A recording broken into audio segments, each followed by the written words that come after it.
Hey guys, welcome back. Maverick here, ready for episode 16 of Vinland Saga. So, last episode we had this big development of Askeladd killing off Ragnar, right? Now, as I already mentioned, supposedly I don't actually have any problem with this decision. I think it was a thorn in Askeladd's side, and now with Ragnar out of the way, sad as it may be, Canute has much greater potential for development, right? And I am really looking forward to how they are going to continue to develop Canute's character as time goes on. More specifically, I think he's going to become much more assertive in the coming episodes in the future and really grow into the great king that we know he will be. On the other hand, though, and perhaps more importantly, in this episode, I do believe they are going to be having a battle with Thorkel, right? Because at the end of last episode, hey, it seems that Thorkel was alerted to the position of Askeladd's forces, and so we're probably going to see Thorfinn in action again. So, without further ado, let's get into the episode. Alright, let's begin in 3, 2, 1, play.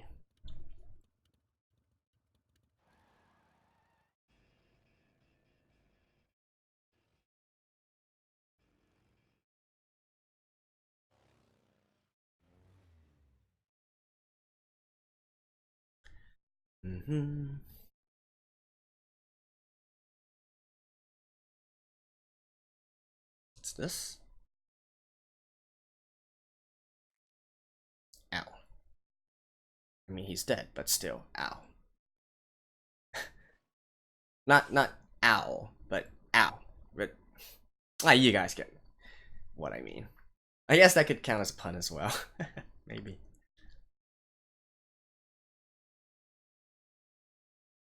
Ooh, is Canute going to have a breakdown? I wonder if Thorfinn.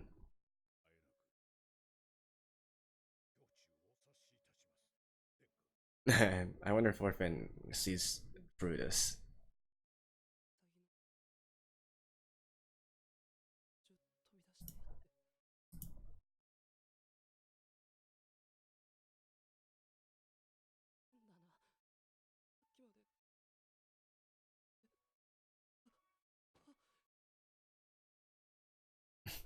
Look at.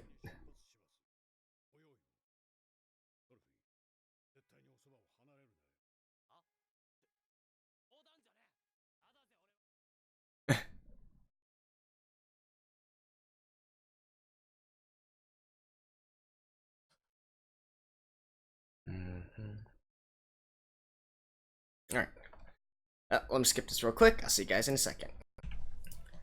And back.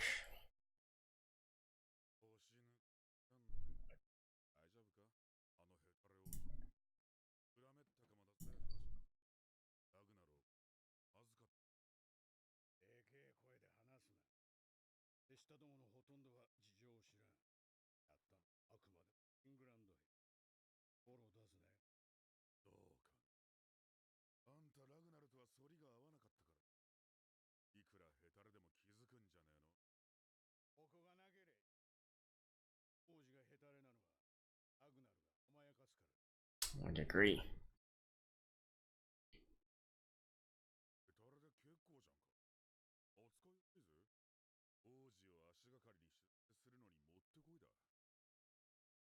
But that's not what Askeladd wants.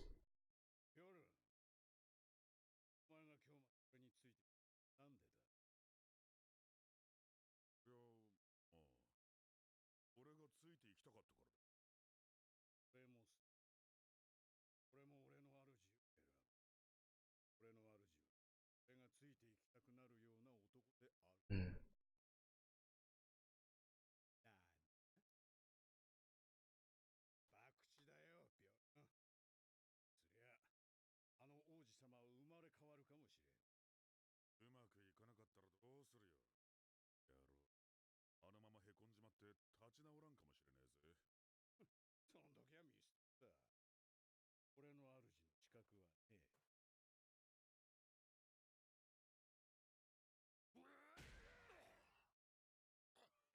Wait, what?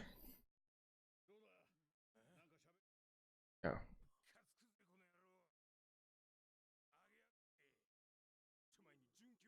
ってやがる。これだからキリスト教徒は嫌いなんだ。おめえの蹴りがぬるいんだよ。俺が手本見せたら。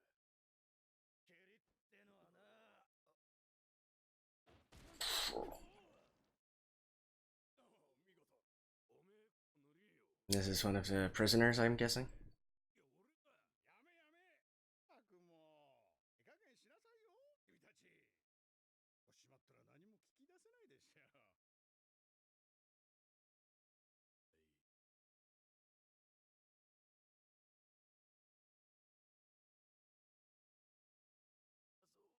うん。元気じゃん。ハサミある？出してこい。Shears? Hmm. だって繰り返すぜ。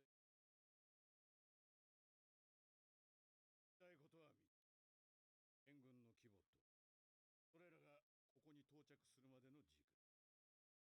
それと俺たちの存在をどうやって知ったか。話せば助けてやる。けど、貴様ら裁きが、ふさわしい最後が待っている。よ、ハサミっていい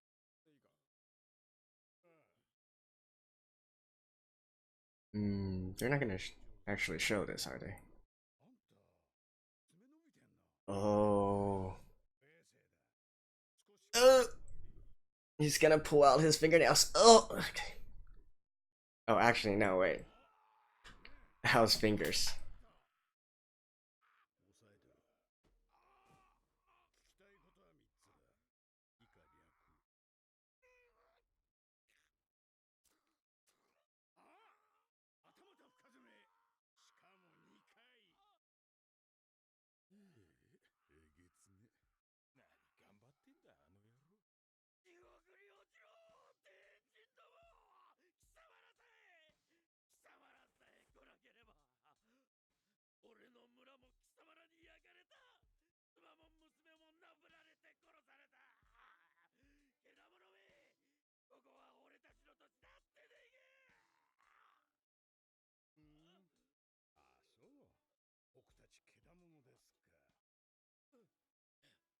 無知なお前たちに一つ歴史を教えてやろう。ありがたく聞けよ、サクソン人。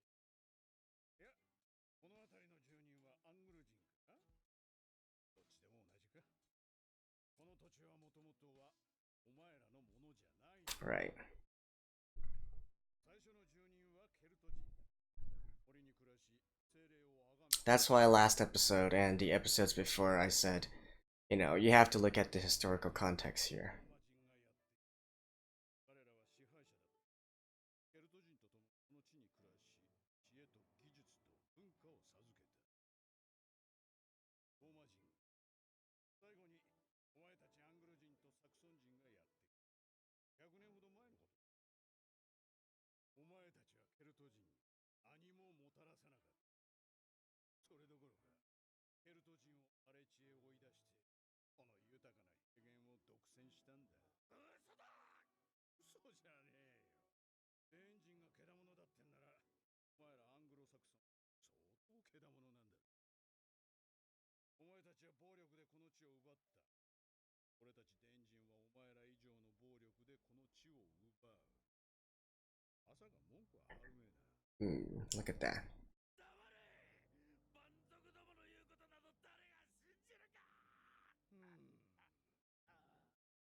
を聞かない子は先生嫌いだな。おや、一応さ、あんたの顔ってよ。Oh. Is he gonna cut off his nose? Ow. Oh.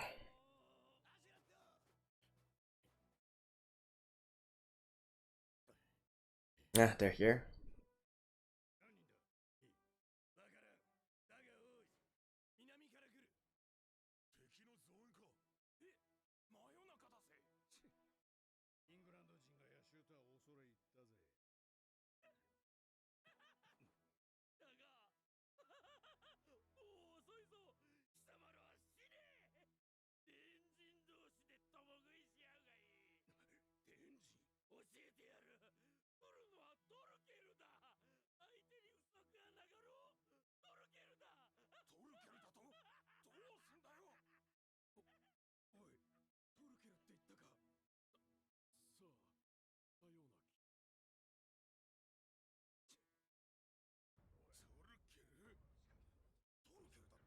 Hmm.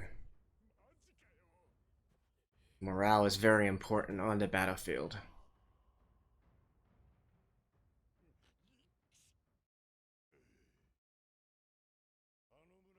How are you gonna get out of this one, Askeladd?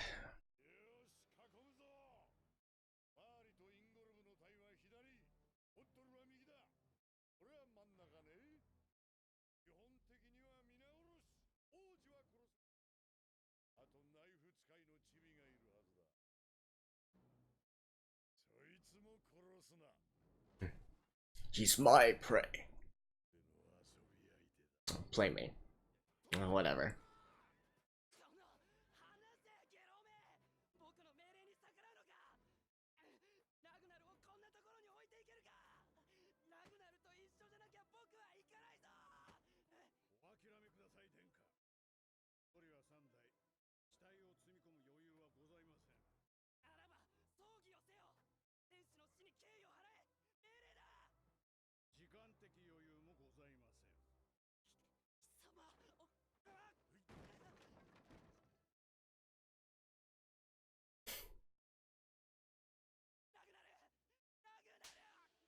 Thank you.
Hmm.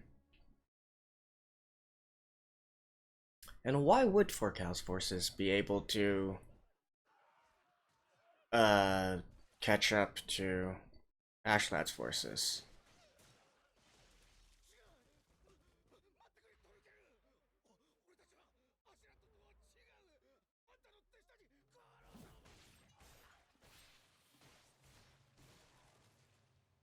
This episode suddenly got bloody a lot, right?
Well, I guess Forkal's men would be more experienced, right?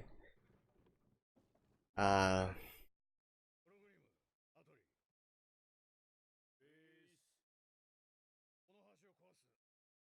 敷を取れ。どけよ。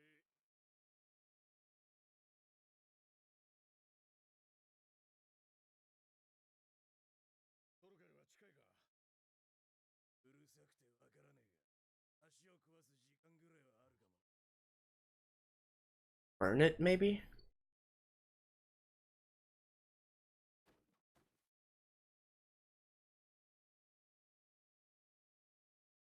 おい、こらこらこらこら、坊主てめえ、何してくれてんだいきなり。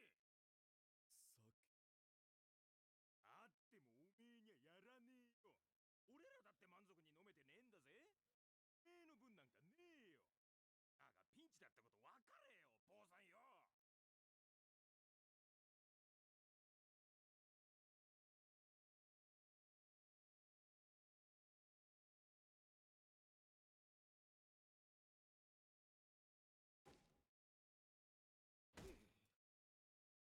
いやー、そっちべてえぞこれ。ああ、おい、浅くねえかこの川。歩いて渡れるじゃねえか。足を落とす意味あんのか。だからって放っとくわけにもいくめえ。嫌がらせぐらいにゃなるかもな。No, if... おじまんの知略もネタ切れが。アシェラッドなんだ。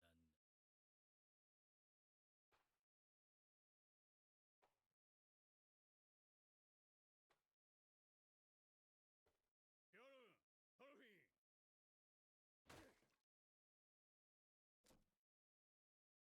Hmm. どうしたヨレ。ヨルン、王子を戸建てに移せ。御者はお前。トルフィンは王子と一緒に乗って待機してろ。あ、何を。 He's gonna send him おい、 first. アシュラッド。マジか。俺の特技だ。そいつがどんなやつなのか、パッと面見りゃ大体。大物か小物か、利口かバカか。忠義者の中に裏切り者が混じる。Hmm. あ、王子を奪うって何じゃ。声がでけえよ。アトリよ、この兵団はもうおしまいだ。王子を手土産にトルケル軍に入ろうや。他の奴らも半数以上がこっち側だ。残りの半数ともすぐに話がつく。裏切るのか、アシェラット。裏切るって言い方は人聞き悪いぜ、アトリ。あいつはいい狩猟だよ。合ってるよ。だから狩猟として責任を取ってもらうんだ。大丈夫だよ。逃げ切れるって兄じゃ。今までもそうだったろ。今まではな。だがここ最近のやつはどうだ。立て続けにゴミを外して月が落ちてんだよ。空いたはずのトルケルにもびっこっちまったじゃねえか。中をすんなよ。あよ。 I mean, I don't blame them for thinking this either. Although although I do think that they are basing this on superstition a little bit too much. 俺だって残念なんだぜ。でも仕方がねえんだよ。アシェラッドは博打を打って負けたんだ。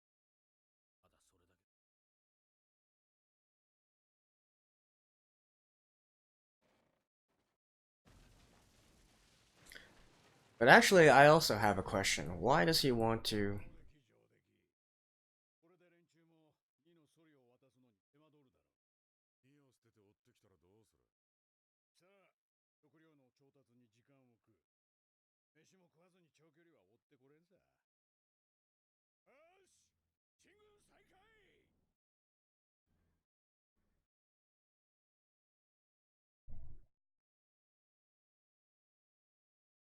た。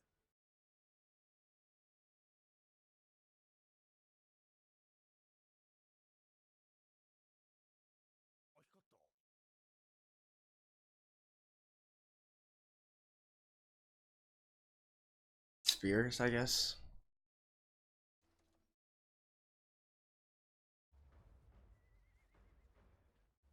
Hmm. い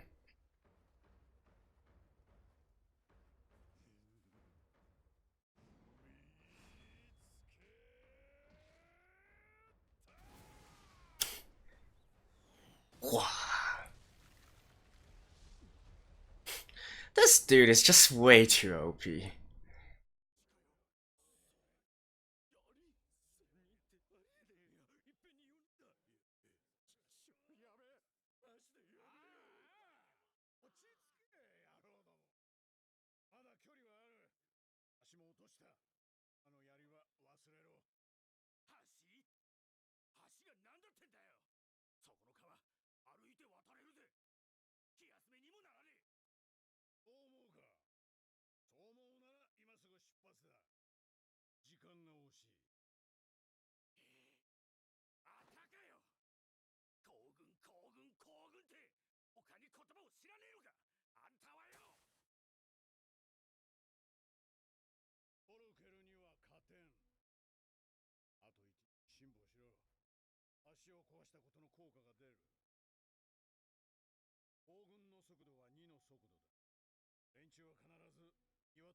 Okay.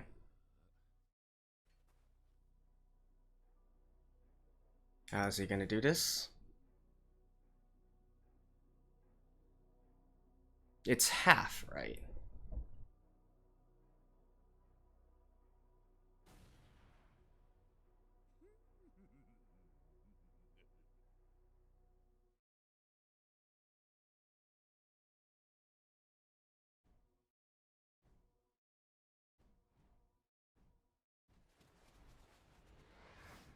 Ah, and a cliffhanger. Dang it! Ah! Man, I really want to see what happens next. How's he gonna get himself out of this situation? Make a run for it or something? I'll see you guys after the ending. Alrighty, Askeladd has got himself into quite the situation, right? I am kind of interested to see what exactly he does in order to get out of that.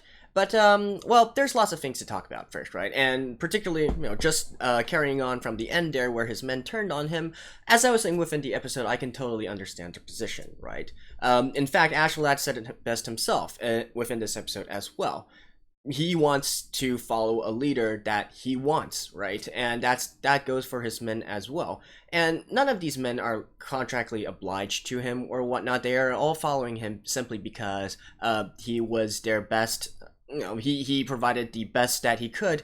He was the best leader that they could find at that point in time, right? It's not like they own any service of allegiance or are bound by any oath or any that kind of thing to him or being so for instance in mainland Europe, right, in continental Europe, and especially with, I guess, maybe a few hundred years more of development, we eventually get to this concept of absolute power or God-given, God-bestowed power, right, in terms of monarchy and whatnot. And so there's this kind of there's this kind of set relationship here between those at the very top and then those that follow them. And then, of course, we have these sort of oaths of allegiance and whatnot, where people believe they are being bound by a higher power to serve and so on and so forth. But that's not the case for the Norse as they are right now, right? And it doesn't even only pertain to someone like Askeladd, who's a mercenary band leader.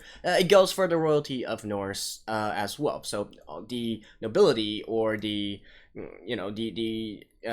kings of this day and age of the Norse, they can only get people to follow them if they are a strong king. And so that's why last episode I made this entire point in where Canute really needs to grow. He needs to be able to stand on his own and to become a strong leader, because that is what is needed of him at that time. It's not even a case of you need to lead your countrymen to become great or whatnot. If you want to survive as one of the princes of that time, well, you need to be strong. You need to be able to make your men under you actually want you as their leader, or else you're just gonna get tossed away immediately, right?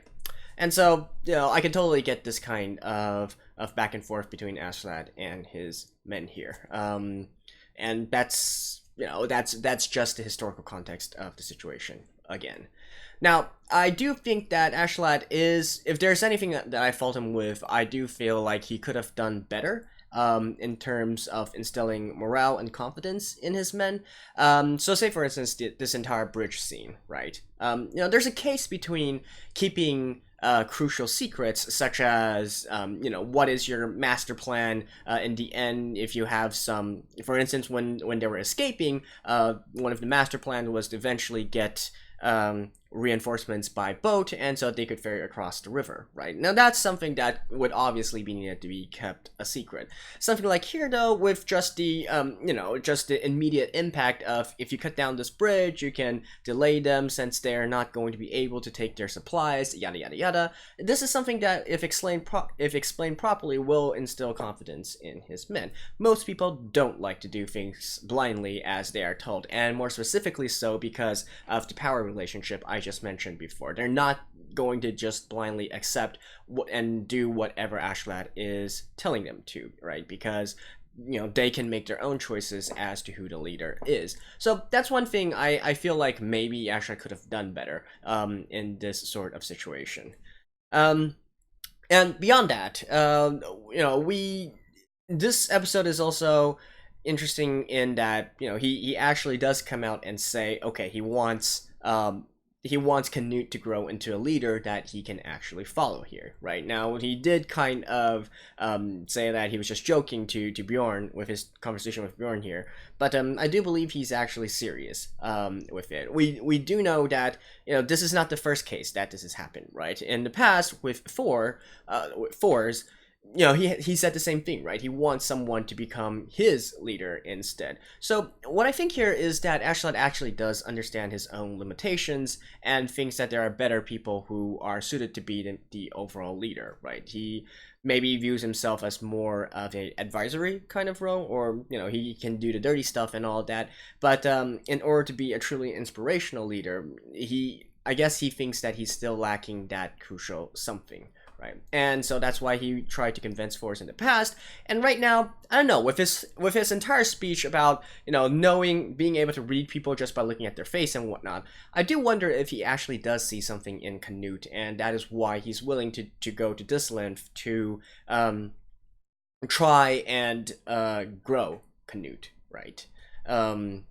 Within this context. So that's something to keep in mind here.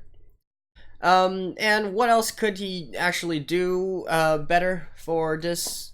I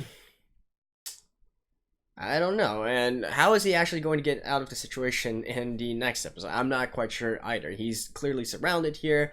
Is he going to just make a run for it? And just Askeladd, Bjorn, Thorfinn, and Canute, these four sort of escaping.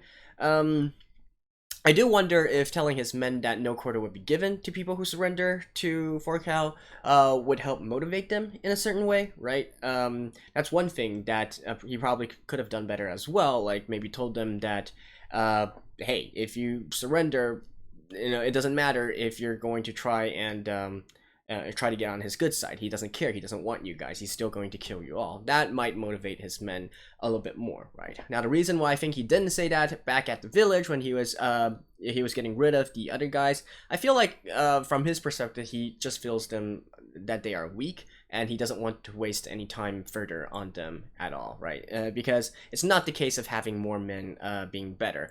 In this case, where they are clearly trying to escape, having a smaller, more nimbler force can clearly be, be the best overall decision, right? No, I guess he doesn't want to just abandon his men like that, so that's why he continued to do what he was doing here.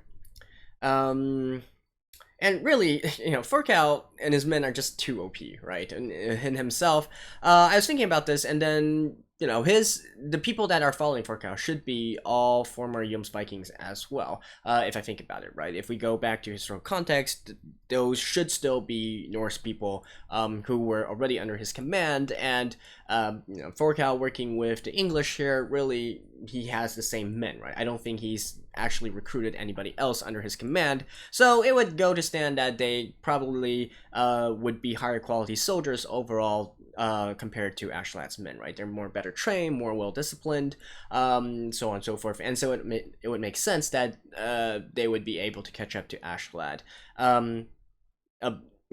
They would have better speed, if you will, and so that's why they're able to catch up to Askeladd. So it probably would do Askeladd the best if he just abandons all the rest of his men and just goes with some maybe his most trusted and the strongest of his men. And which this situation clearly allows him to opportunity to, right? But yeah. So yeah, that's my review for episode 16 of Vinland Saga.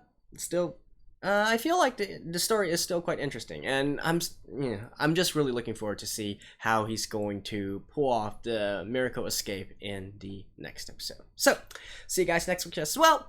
Bye bye.